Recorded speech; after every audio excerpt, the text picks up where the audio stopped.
Good morning students, welcome in IT class. आज हम सीखेंगे ड्राइंग एंड ग्राफिक ऑब्जेक्ट्स।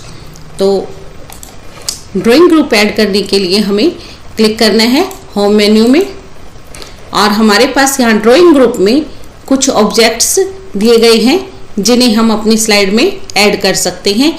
कुछ शेप्स हैं, कुछ लाइंस हैं, कनेक्टर्स हैं, और यह सभी चीज़ें हम अपनी स्लाइड में ऐड कर सकते हैं। तो सबसे पहले मैं आपको ऐड करके दिखाती हूँ लाइन, एक सिंपल लाइन। ये सिंपल लाइन मैंने सिलेक्ट कर ली है। अब हम इस लाइन पे भी फॉर्मेटिंग कर सकते हैं। मैंने राइट क्लिक किया, राइट क्लिक के बाद जो मेरे पास लिस्ट अपीयर हुई है उसमें फॉर्मेट शेप, फॉर्मेट में मैं इस लाइन की थिकनेस इंक्रीज और डिक्रीज दोनों ही कर सकती हूँ। यहाँ मैं, आप लाइन को देखिए, मैं यहाँ इंक्रीज कर रही हूँ। जैसे मैं इसकी विड्थ को इंक्रीज कर रही हूँ, लाइन की थिकनेस इंक्रीज हो रही है। उसके बाद हम इस लाइन की स्टाइल को भी चेंज कर सकते हैं, टाइप को भी चेंज कर सकते हैं। मेरे पास नीचे एक ऑप्शन है कैप टाइप।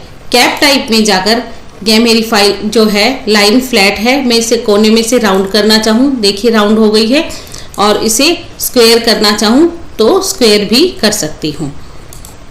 उसके बाद हम ऐड करेंगे कुछ और ऑब्जेक्ट्स। मैंने रेक्टेंगल को सिलेक्ट किया है, यहाँ देखिए मैं रेक्टेंगल ड्रॉ कर रही, हमारा रेक्टेंगल है।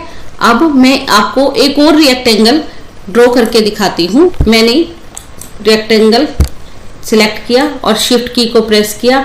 आप देखिए मेरा रेक्टेंगल नहीं बन रहा है। जब हम शिफ्ट की के साथ रेक्टेंगल को प्रेस करते हैं तो हमारा स्क्वायर ऑब्जेक्ट ड्रॉ होता है। और इसी तरह से ही इसके साथ एलिप्स है, हमने ओवल शेप है, हमने ओवल शेप लेनी है तो हम एलिप्स टूल पर क्लिक करेंगे, जो हमारा सर्कल और ओवल दोनों शेप ही दे सकता है। लेकिन जब हमें सिर्फ सर्कल ही करना है ड्रॉ, तो हम इस पे क्लिक करेंगे और इसके साथ ही शिफ्ट की पे क्लिक करेंगे। शिफ्ट की प्रेस होने के साथ जब हम इसे प्रेस करेंगे तो हमारे पास हमेशा सर्कल ही बनेगा।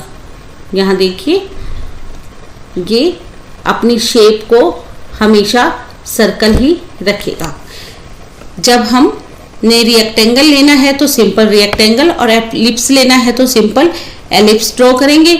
और अगर हमें स्क्वायर ड्रॉ करना है तो रेक्टेंगल के साथ हमें शिफ्ट की को प्रेस करना होगा, और अगर हमें सर्कल लेना है तो एलिप्स के साथ शिफ्ट की को प्रेस करना होगा।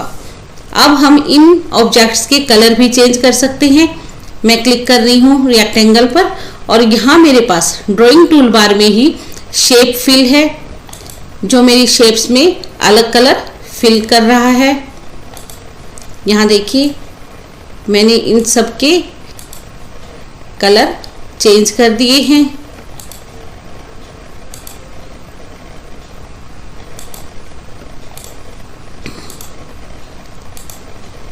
अब इन ऑब्जेक्ट्स के ऊपर यहाँ देखिए मैं लाइन को रेक्टेंगल के ऊपर ले आई हूँ, लेकिन वो इसके पीछे छिप गया है। अगर मैं लाइन को इसके ऊपर लाना चाहती हूँ तो मेरे पास ऑप्शन है ड्राइंग टूल बार में ही अरेंज। मैंने सिलेक्ट किया, अरेंज में गए और प्रेस किया सेंड बैकवर्ड, तो मेरी जो रेक्टेंगल था वो बैक साइड में चला गया है और जो लाइन है वो फ्रंट में आ गई है। इसी तरह से हम ऑब्जेक्ट्स को आगे पीछे भी मूव कर सकते हैं। किस ऑब्जेक्ट को ऊपर दिखाना है और किस ऑब्जेक्ट को हमने नीचे शो करना है, वह आपका ड्राइंग टूल बार में अरेंज में जाकर bring to front, send to back option में जाकर आप कर सकते हैं। हम इन ऑब्जेक्ट्स में इनके आउटलाइन भी चेंज कर सकते हैं।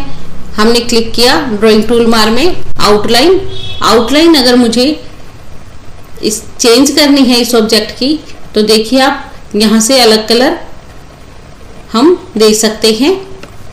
किसी ऑब्जेक्ट की आउटलाइन चेंज करना चाहते हैं आप, तो आउटलाइन भी इजीली चेंज हो जाती है। अब हम इनकी शेप चेंज करना चाहते हैं, इन पे 3D इफेक्ट देना चाहते हैं, तो वह भी आप शेप इफेक्ट में जाकर दे सकते हैं। देखिए मेरे पास बहुत से यहाँ पर इफेक्ट्स नज़र आ रहे हैं। किसी तरह का भी 3D इफेक्ट्स आप देना चाहते हैं तो 3D इफेक्ट भी हम दे सकते हैं। यहाँ देखिए सर्कल का 3D इफेक्ट है जो वो किस तरह से शो हो रहा है। अब हम इन ऑब्जेक्ट्स को एक ग्रुप में भी इकट्ठा कर सकते हैं। शिफ्ट की के साथ हम सिलेक्ट करेंगे सभी ऑब्जेक्ट्स को,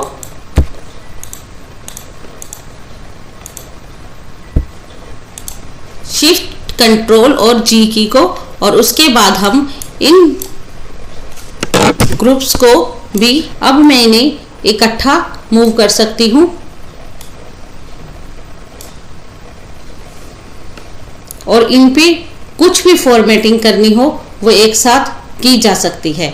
ग्रुपिंग का मतलब है कंबाइन वन और मोर ऑब्जेक्ट, और अनग्रुपिंग भी कर सकते हैं। हम इसे अलग अलग दोबारा से लेना चाहते हैं तो हम दोबारा ही ड्राइंग ग्रुप में जाकर अरेंज पे क्लिक करके अनग्रुप कर सकते हैं। देखिए सभी ऑब्जेक्ट्स अलग हो गए हैं। अब हम एक ऑब्जेक्ट को अलग फॉर्मेटिंग कर सकते हैं, एक ऑब्जेक्ट को अलग चूज कर सकते हैं। इसी तरह से हमारे पास है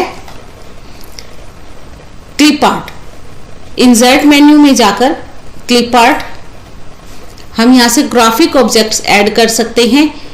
यहाँ देखिए जैसे मैं इस कार को ऐड कर रही हूँ। सबसे पहले मैंने क्लिक किया था insert clip art. Clip art के बाद यहाँ पे मेरे क्लिप आर्ट्स आ गए हैं कुछ, इनमें से मैंने कार को सिलेक्ट कर लिया है। हम इसे भी ग्रुप अनग्रुप कर सकते हैं, वही सेम मेथड है आपके पास। मैंने राइट क्लिक किया इसके ऊपर। राइट क्लिक करने के बाद जो मेरे पास लिस्ट आई है उसमें मैं सिलेक्ट करूंगी ग्रुप और अनग्रुप। मेरे ऑब्जेक्ट्स जो हैं वो अब अलग अलग हो गए हैं। मैं अगर यहाँ देखिए इसकी कैप को सिलेक्ट किया मैंने और अलग कर दिया है। अब यहाँ देखिए इस कार की जैकेट को भी अलग से हम कर सकते हैं। अनग्रुप करके हम किसी भी ऑब्जेक्ट के पार्ट को अलग कर सकते हैं। जिस तरह से बॉडी तो किसी और एनिमल की दिखाई जाती है और हेड या टेल किसी और एनिमल का लगा दिया जाता है। जो एनिमेशन मूवीज होती हैं वह भी आपकी इस तरह से ऑब्जेक्ट को ग्रुप और अनग्रुप करके बनाई जाती हैं। एक हमारे पास है टेक्स्ट बॉक्स। फॉर्मेट मेन्यू में जाकर टेक्स्ट बॉक्स पे हम क्लिक करेंगे तो हम इस टेक्स्ट बॉक्स में कुछ नया ऐड करना चाहते हैं तो वह भी ऐड कर सकते हैं। मैंने यहाँ वेलकम लिखा है। देखिए हम एक ऑब्जेक्ट के ऊपर टेक्स्ट बॉक्स बहुत इजीली लिख सकते हैं और उनके इफेक्ट्स भी दिखा सकते हैं। अब मैं जल्दी से आपको एक बार एनिमेशन लगाकर दिखाती हूँ इन ऑब्जेक्ट्स पर। हमने सिलेक्ट किया एनिमेशन। एनिमेशन में कस्टम एनिमेशन, मैंने अपना ये क्लिप आर्ट का बॉक्स हटा दिया है। सबसे पहले मैंने सिलेक्ट किया ड्राइंग एंड ग्राफिक ऑब्जेक्ट को, add effects, custom animation menu आ गया है मेरे पास। ऐड इफेक्ट में एंट्रेंस, और मैं यहाँ देखिए ब्लाइंड में मैं अपने सभी ऑब्जेक्ट्स को लगा के दिखा रही हूँ। हर ऑब्जेक्ट पर अलग से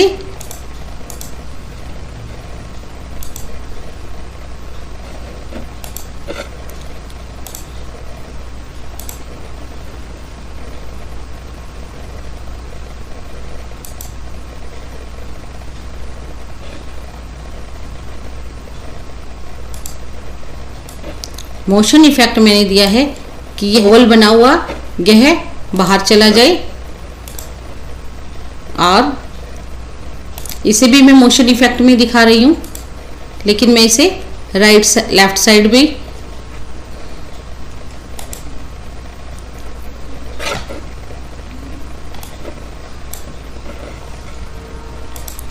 कार है मेरी, पहले मैं इसे ठीक कर देती हूँ। मैं इस कार के पार्ट्स इसे ही लगा देती हूँ दोबारा से। जिसकी जैकेट पहना दी है और कार वाले की कैप भी मैंने लगा दी है। अब मैं इस कार पे इफेक्ट लगा रही हूँ। अब मैंने इस कार पे इफेक्ट लगाना है। पहले मैं इसे नीचे ले आई, अब इसे मोशन में इस पे इफेक्ट्स लगाने हैं। ऐड इफेक्ट, मोशन और राइट की बजाय मैं इसे लेफ्ट में देना है, तो मैं इस इफेक्ट को रिमूव कर देती हूँ। रिवर्स हो गया है पाथ मेरा।